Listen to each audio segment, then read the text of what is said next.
wabarakatuh. Di video pembelajaran yang ketiga ini kita akan belajar tentang teks cerpen untuk kelas 9 semester 1. Kompetensi dasar ada 4, 3.5 yaitu mengidentifikasi unsur cerpen, 3.6 menelaah struktur dan aspek kebahasaan cerpen, 4.5 menyimpulkan unsur-unsur pembangun cerpen, dan 4.6 yaitu mengungkapkan atau membuat cerpen atau menyusun cerpen. Indikator pencapaian kompetensi ada 9, dari mulai mengenal tujuan dan fungsi teks narasi cerpen sampai menyusun cerpen. Ini indikatornya. Cerpen atau biasa disebut dengan cerita pendek adalah satu bentuk karya sastra yang ceritanya hanya menceritakan satu peristiwa dari seluruh kehidupan pelakunya.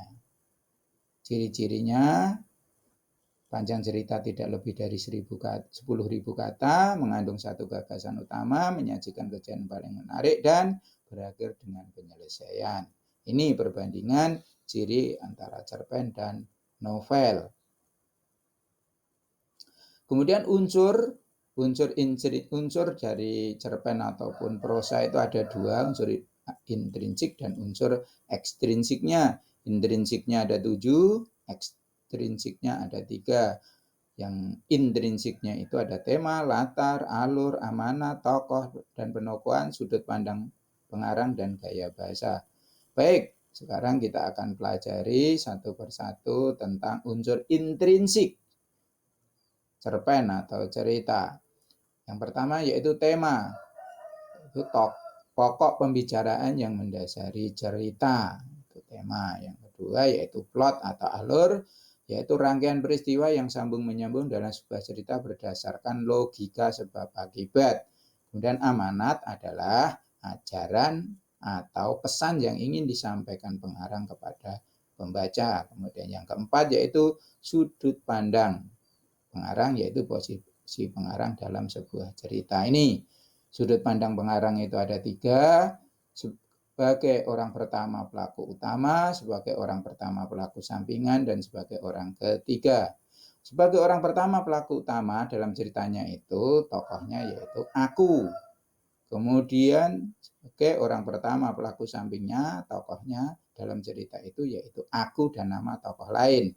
Kemudian sebagai orang ketiga ini dibedakan menjadi 2, yaitu orang ketiga serba tahu dan terbatas. Nama tokoh dalam cerita itu adalah nama tokoh lain, tidak ada tokoh aku. Yang serba tahu yaitu menceritakan tokoh secara detil dan banyak peristiwa, sedangkan yang terbatas yaitu menceritakan satu peristiwa dan terbatas. Kemudian tokoh dalam sebuah cerita itu ada 2, bisa dilihat dari perannya, yaitu ada tokoh utama, tokoh pembantu, dan tokoh figuran.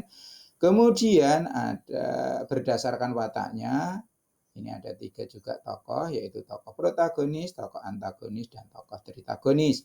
Kemudian penokohan atau penggambaran watak dalam cerita itu bisa secara langsung, secara tidak langsung.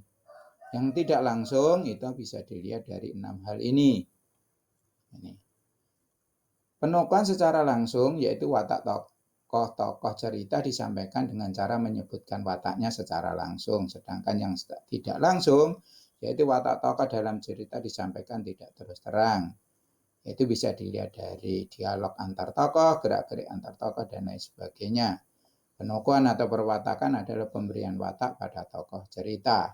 Kemudian gaya bahasa pengarang dalam cerita, yaitu cara pengarang mengungkapkan ceritanya melalui bahasa yang digunakan. Kemudian yang ketujuh, yaitu latar atau setting. Ini ada 3, latar tempat, latar waktu, dan latar suasana. Demikian, mudah-mudahan bisa memahaminya. Assalamualaikum warahmatullahi wabarakatuh.